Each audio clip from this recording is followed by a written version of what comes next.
Thanks, Nick. And hello, everybody. I'm going to be sharing with you the results of research that I've been privileged to be leading at Yale School of Management for the past year and a half or so.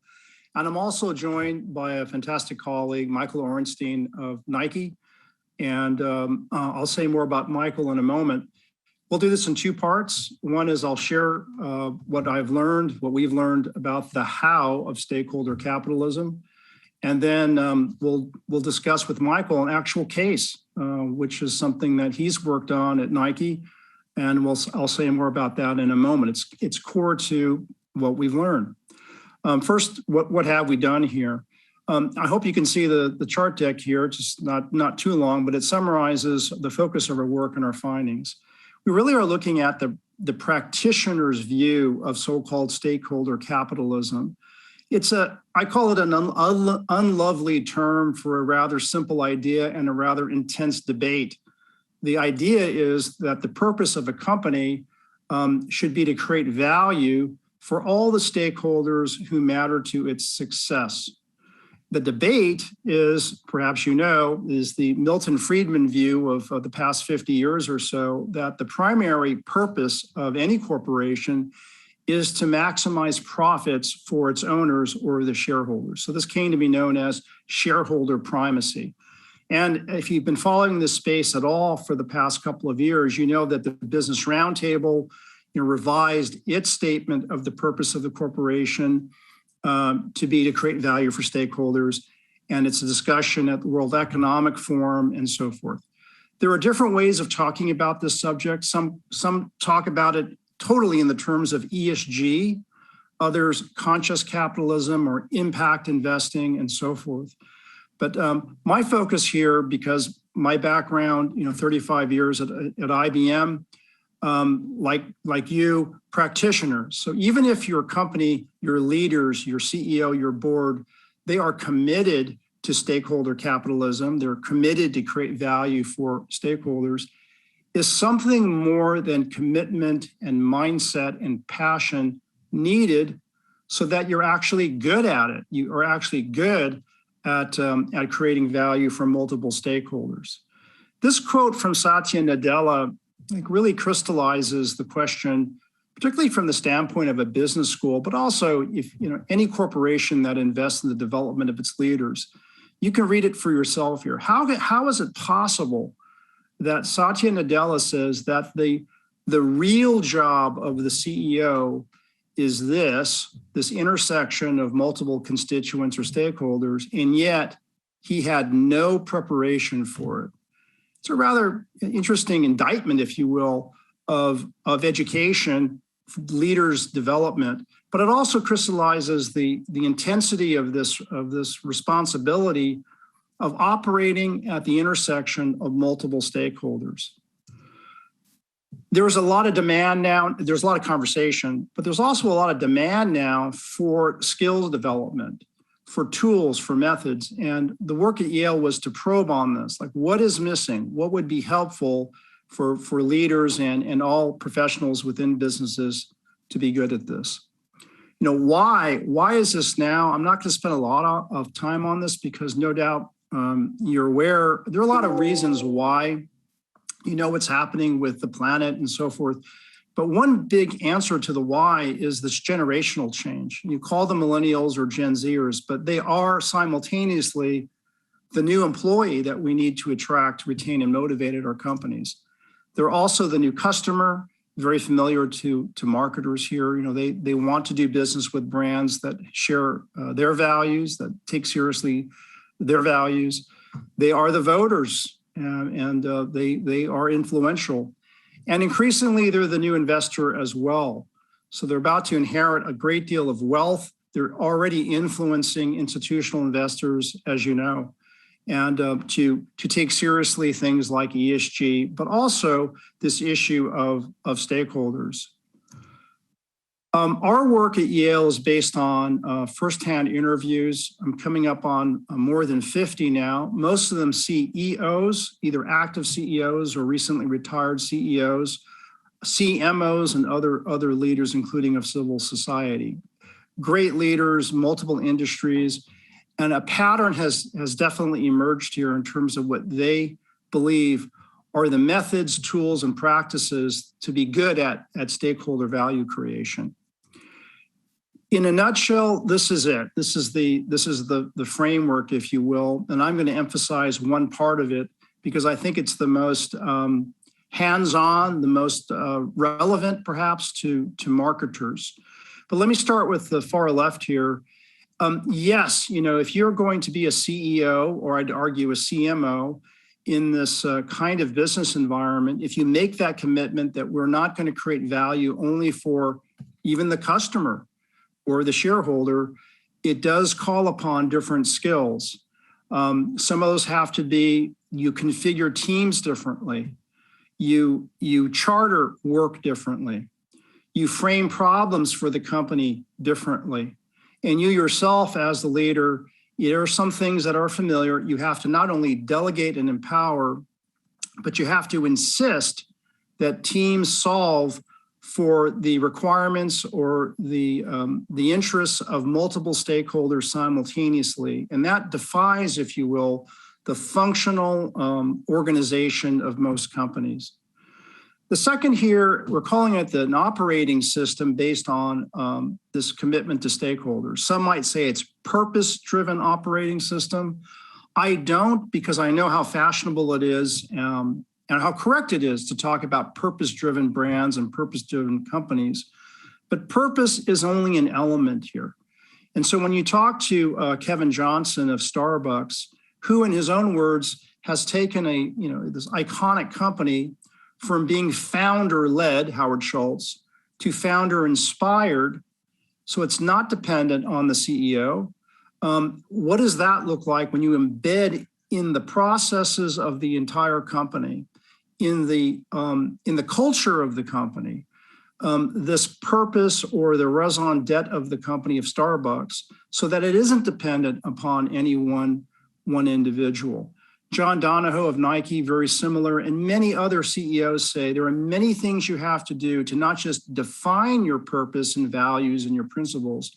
That's a down payment, but then you have to do all of the non-sexy, I heard that term a lot, non-sexy, almost boring work of evaluating your practices, your performance management system, who you hire, how you set targets and objectives, how you set your reward system. All of those things have to then be aligned with and supportive of your purpose or your reason for being. The last one is where I want to spend our time, and this is why Michael is a leading witness, expert witness, if you will, on this. And we're calling this stakeholder-centered design. Now, ever since Apple and Steve Jobs and the iPhone, design has taken hold of business, design thinking, and all of you, I trust, are familiar at least with the concept of user-centered design. Now, what is that? Well, the user is king. The user is everything.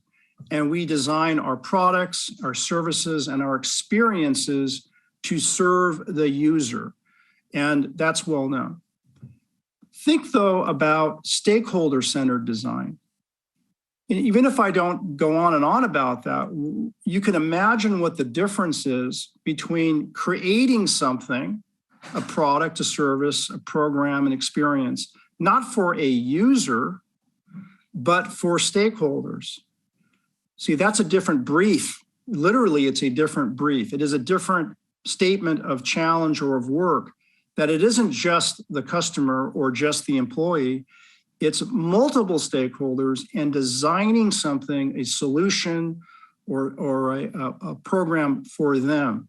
And we've seen this over and over again. Some of it, candidly, re-engineered or reverse engineered after the fact. But in fact, teams ended up pulling in requirements from multiple stakeholders to solve or to create something of value. Now, this is just to go deeper on this idea of stakeholder-centered design. This is a hand drawing from Charles Eames, the famous mid-century designer, Charles and Ray Eames, great design team. And the point that Charles makes here is that a designer welcomes constraints. In fact, a designer depends on constraints to do great design. And constraints can be economic constraints, material constraints, time. All of these things go into solving for or designing the right, correct solution. Now, that drawing here that you see could easily represent multiple stakeholders. One of the key questions I ask CEOs when I speak with them is, when you live at that intersection and customers want this and employees want that and shareholders want that, and the planet needs 10 billion things solved, do you think about making trade-offs or something else? And I'm very gratified to say that, or I've been gratified to hear that most of the CEOs, I'd say all the CEOs I spoke with, say, yes, inevitably there are some trade-offs required. But in most cases, those competing interests, or flip it around, those value propositions that we create for employees to work here, shareholders to invest in us, customers to buy from us, civil society to grant us a license to operate, those set the conditions for innovation or design of different forms. We're now going to go into this example from Nike. And to save time, so we have our time with Michael to really get into the lessons that he's learned and things that he might suggest to all of you, I'm going to do a supersonic summary of this example. And if I get it wrong, I'm sure Michael will correct me. So Michael was part of an incubation team at Nike that set out to do a lowest carbon shoe ever. Now, an incubation team at Nike or any other company, that itself probably doesn't sound like anything particularly new. But what they didn't want to do is to do a concept car. In other words, let's be this innovation team or incubation team. We have this, this aspirational goal of lowest carbon shoe ever, which is a shoe made out of leftovers, scraps, trash, foam rubber scraps, and so forth. They could have done a concept car, right? They could have conceived of this shoe, hand stitched it together, and then did tremendous storytelling around that. Look at this amazing shoe with this carbon footprint and so forth. But you wouldn't want to wear it. You probably couldn't wear it for more than a day or an hour. It certainly wouldn't make any money, and it may not even be manufacturable. Instead, they said, let's put all of those constraints, if you will, as part of the brief. And that's what they did. If you think about the stakeholders that you could put up on the wall, there's many stakeholders. They identified the most important ones. And what you see here are not key messages. They're not, part of the narrative about our purpose. These are design constraints. Now, in fairness, this is not what they did from day one, but in hindsight, this is what they ended up doing. And you can just glance down here at these stakeholders and the requirements or design requirements, call them constraints, that they set out to solve for simultaneously, not sequentially. What's the difference? Well, you know what a concept car is. A great concept car, everyone gets excited about it. And then sequentially, you then turn that concept over to, real product engineers and real manufacturers. And they say, well, we actually can't make that, or it's not safe, or it's not affordable. And so, 3 years after you saw that amazing concept car, you see the real car, and it looks like really compromised. And here you see, they said, no, it will be manufacturable. It will be something that will live up to the Nike standards of a great shoe. And it will be profitable. We can actually build these things at scale and at margin. And you look at the far right, here's a stakeholder, an internal stakeholder, which are the other Nike designers who perhaps don't think that sustainable practices and materials are mainstream. And so they put all of that together simultaneously into their brief. You can imagine that many of these constraints are conjoined. In other words, they have implications. If you tug on one, it has an effect over here. And I'm highlighting just a few of them. And therefore, if you're going to set out to frame a problem this way, you can imagine that the team that comes together will be different. And I'm going to ask Michael about that team configuration. You can imagine an incubation team, what a traditional incubation team or innovation team would be like. What about a team that sets off to solve for these kinds of constraints? The result was Space Hippie. And my last chart here is, so how did it do? Give you a chance to read these quotes. The designer on the left was not part of the incubation team. Fair to say that that designer was part of that internal stakeholder who perhaps didn't believe that sustainable materials and practices were relevant to all Nike products. The comment in the middle is the CEO, John Donahoe. He's not making a comment about Space Hippie being an example of the right thing to do or of sustainability. He's talking at an earnings call about a hot product launch. Think about what earnings, investors want to hear. And lastly, from GQ, it's actually a great shoe. Now, clearly you would see that you don't get these kinds of outcomes from multiple stakeholders unless the team, did they get lucky? No, they set out deliberately to think about these interests, put them together, and they got what they set out to do. It's an amazing story. So with that, I know we don't have Q&A capability here, but having said that, let me just say that if you have questions for me about the work that I've shared with you very briefly, you know how to reach me. You can reach me in any number of ways, including LinkedIn. I'd be happy to answer any questions. And if you have examples that are similar to this one, by all means, I'm very, very eager to hear them. Now let's bring Michael into the conversation if we could. Hi, John. Good afternoon, everyone. Hi.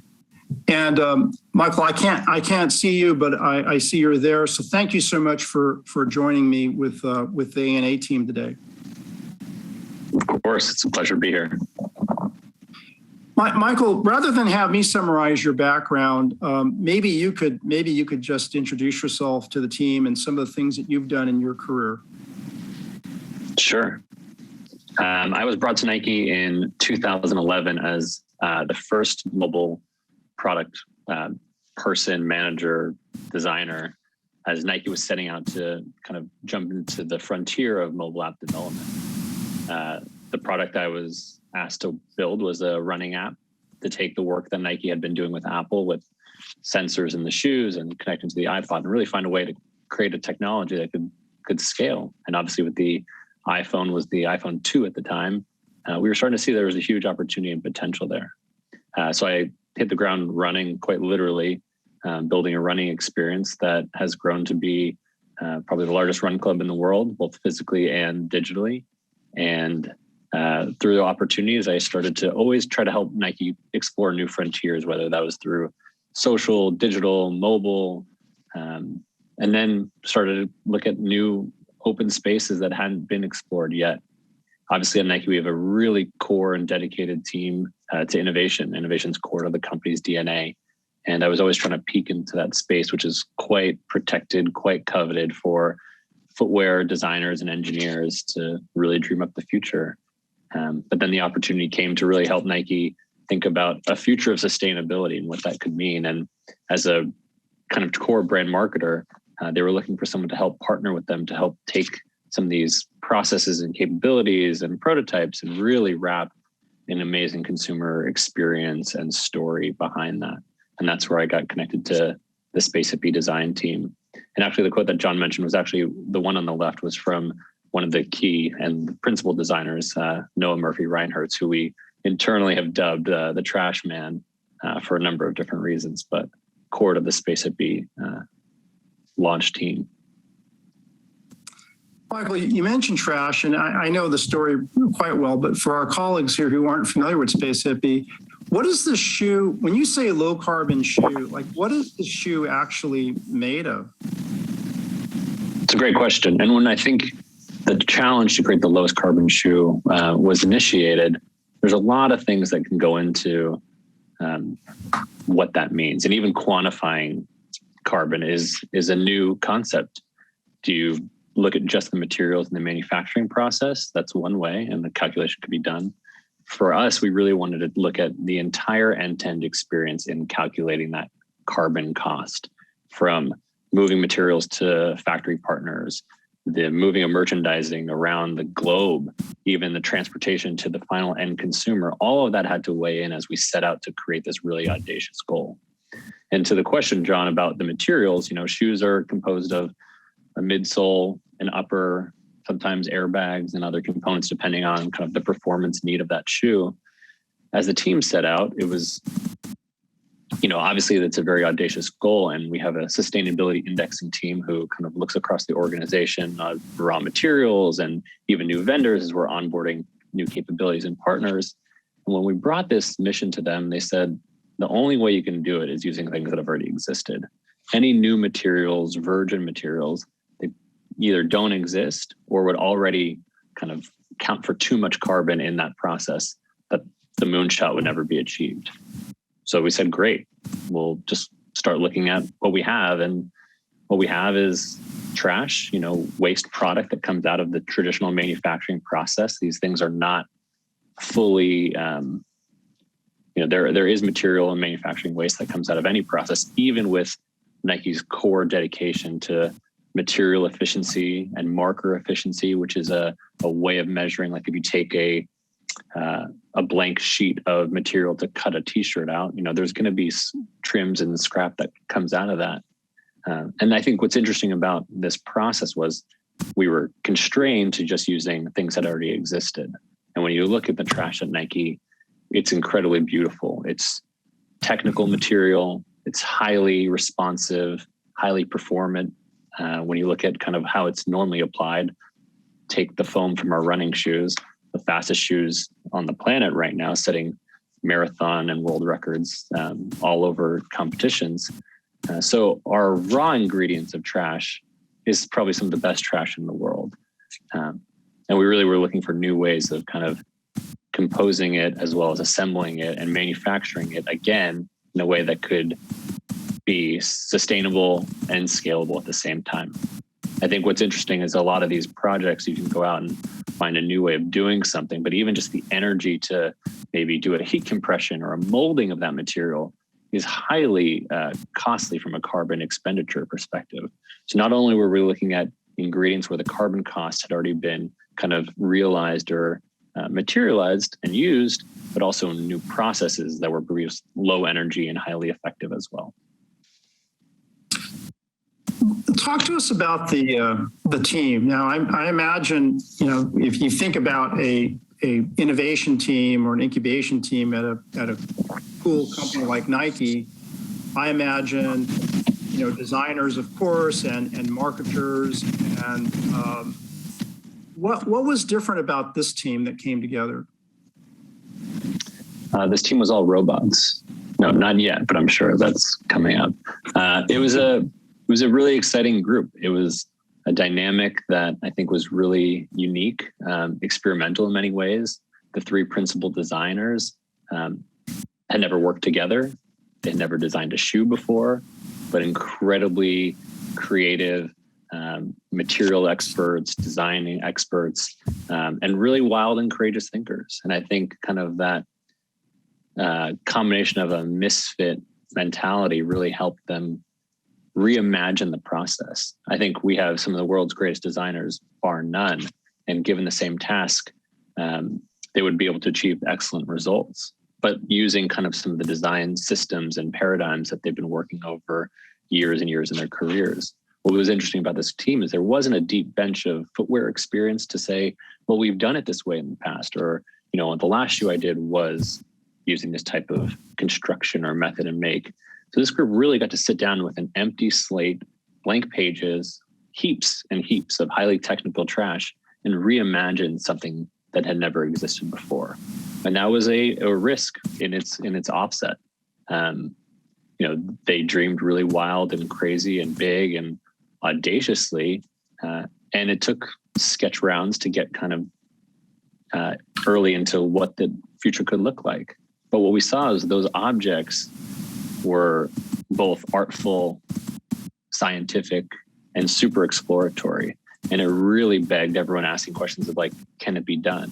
And rather than spending a lot of times proving out whether or not the materials were available or how we could manufacture it, they just started to prototype and fill their workspace. They sat in their own little pod. I think if they had their druthers, they would have had a geodesic dome in the center of campus that was, floating with orbs all around them. But they really needed that safe space where they could prototype, trial, fail, and really just be together as one kind of molecule building together. And it was beautiful to watch. They're incredibly passionate and adventurous and radical thinkers. And as a marketing partner to them, like I spent a lot of time just being there because the energy was infectious and everything was a dialogue. There was always would this work? Should we try it? Let's go for it. Or maybe this doesn't work, and having a conversation of why. But this kind of rapid prototyping iteration, as well as kind of what was interesting, I think, in my experience there was the openness for someone who technically sits in a marketing role to be able to contribute to the design process and problem solving was really exciting for me. And I learned a tremendous amount about their side of the world just from being really close to their proximity. I want to come back to the marketer's role in a team or in an endeavor like this. Let me come back to the team. Now, because you had design targets or constraints that included things like manufacturability and profitability, did that influence the kinds of people that were either members of the team or that were brought in to be a part of the process? It's a great question. I think profitability was definitely very low on the priority piece at the onset. It was just really capability of, can this be done? And very quickly, as the designers were looking at materials or methods of make, and even just detailed parts of the construction process, they started to pull in experts across the organization. And I think what's different about this project compared to some of the other innovation projects or new concepts that are worked on a daily basis was that this group was so eager to just bring in expertise and listen and collaborate in the attempt of trying to do the impossible. This was very much a moonshot, and there was 100 reasons why it should not have worked. But the group's ability to kind of expand the team at appropriate phases to bring in voices of reason, expertise, other connections that could help turn this dream into a reality was critical to the success. And I think as we think about success wasn't just about making these 3 shoes at the beginning. It was really about creating the supply chain of the future, the marketplace of the future, and really to be a different Nike at the end of this process. And as I look back, 2 years since we kind of announced the shoe, it's a rapidly changing environment with a wildly different Nike showing up every day to the consuming marketplace. And I think that's a true testament to the work that the team did to make sure that it wasn't just 3 or 4 people working on this project, that if you had a belief in the mission, the opportunity to create impact, you were welcome into that rocket ship as we were really starting to get excited about what the future could be. Yeah, I think you shared with me that you brought people into that room or into that process that normally they don't get invited into things like innovation projects and incubation projects, people from finance and sourcing and so forth. Let's talk about the marketer's role here. I mean, our comfort zone as marketers would include the storytelling aspects of this for sure. I mean, this is a layup, right? You've got this interesting looking shoe made out of trash. It's low carbon and on and on. But what would you say to our colleagues here in marketing? Could they play a role in these kinds of endeavors that go beyond the traditional marketer's role? It's a great question, John. There was I've worked on a lot of really exciting projects, and sometimes it is, hey, we've made this amazing thing, go tell the world about it. And here's resources, a budget, maybe a couple examples of what the version was before. This is such a unique opportunity, and a unique opportunity challenged us to think completely differently about the approach. One of the first things I did as kind of the marketing principle on this project, was creating an internal film to really showcase what this new Nike could be for all of our internal partners. There was obviously an element, a very significant element of secrecy and confidentiality, because this is something that the marketplace had never seen before. And we wanted to be the first to introduce such a radical new expression in both design, sustainability, and to the sneaker and fashion industry overall. And oftentimes that confidentiality and secrecy can limit the impact that you can have. And for us, we said, look, if you have an opportunity to be part of this mission and can contribute, come on in, just please keep it tight. So we created a film that could really be used to inspire teams and rally teams and provide a little bit of a showcase of what it was that we were building without kind of revealing the entire thing.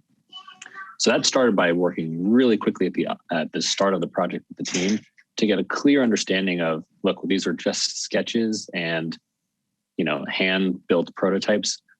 Paint a picture of the world that we're trying to get to.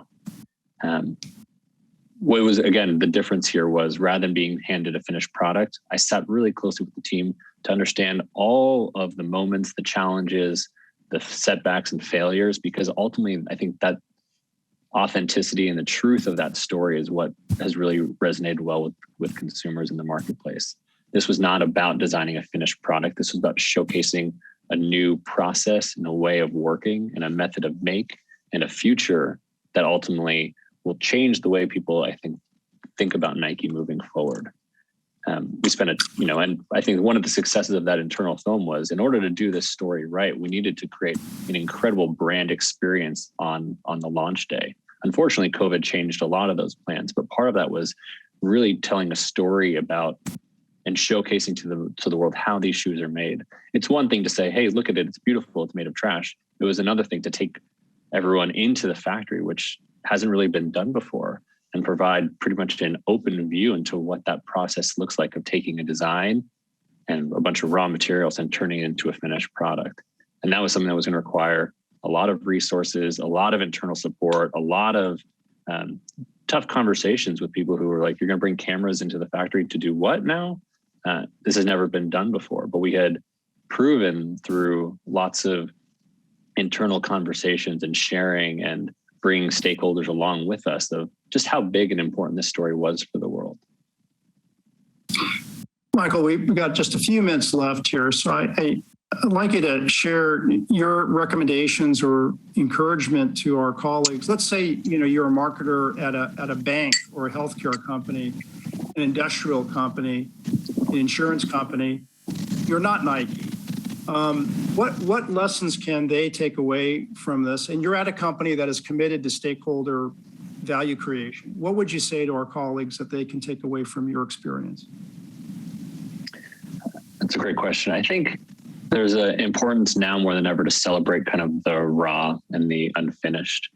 I think the world is primed to question and probe and look a little bit deeper on these things that they're told that they should care about, but really finding ways to tell broader stories by bringing people into the journey, showcasing all of the failed attempts, the challenges, the real struggle that teams go through to make these things for all of us to enjoy. I think it's an incredible part of the brand storytelling dynamic now. A Nike innovation is embraced and volatility is always designed out of the experience. Yet we love volatility. Sport is volatile. We watch sports because we don't know the outcome of these games. And in doing so, we always have to design these perfect experiences. And we gave ourselves permission to create something that may not be perfect. We weren't really sure what that outcome was going to be, but we had the faith and belief and optimism that the process of even trying it would change the company for the better. And it turns out that process of trying it has really helped us reimagine how we source manufacturing materials, how we actually assemble product, how we design product, even that before it goes into the manufacturing process, and ultimately how that shows up to the consumer. And I think you'll see incredible transformation continue in that front. As I think of the examples that you mentioned, John, I think that ability to really allow yourself the space to explore and experiment things without certain outcomes is where some of the best innovation will come from. Michael, thanks for joining us. Thanks for sharing those learnings, and people know how to reach you too if you have some follow-up questions. So thanks for that. Let me summarize here about stakeholder capitalism. I think that one of the risks here, as we think about pushing away from shareholder primacy, that everything a company does should be optimized for profit generation. And now we embrace this multiple stakeholders. The risk is we replace the primacy of the shareholder with the primacy of society. And that now the company is optimized to save the planet or is optimized to solve societal issues. And this would also perhaps introduce a different kind of imbalance. And what you see in the Nike example, but also other examples that I've been able to learn about from CVS Health and Target and American Express and NL Energy and Nielsen and many others, is that it's multiple stakeholders. It isn't just not the investor and now it's society or the employee. It's we still have to generate money and we still have to solve this problem and we still need to attract talent. But how do we do that in a way that is not because of compliance with standards or expectations, but in a way that is differentiated based on our strategic and competitive advantages? That is not about compliance. That is not about, quote, doing the right thing. That is business. That is a new competitive realities and how do we win? And what we've learned here, and I think it's rather exciting, is this new approach to value creation. It is different. Perhaps it leads to better outcomes when you think about the multiple constraints or design challenges of stakeholders. So thanks for spending this time with me. Thanks again to Michael Orenstein. And again, you know how to reach us if you have questions or comments. Thank you very much.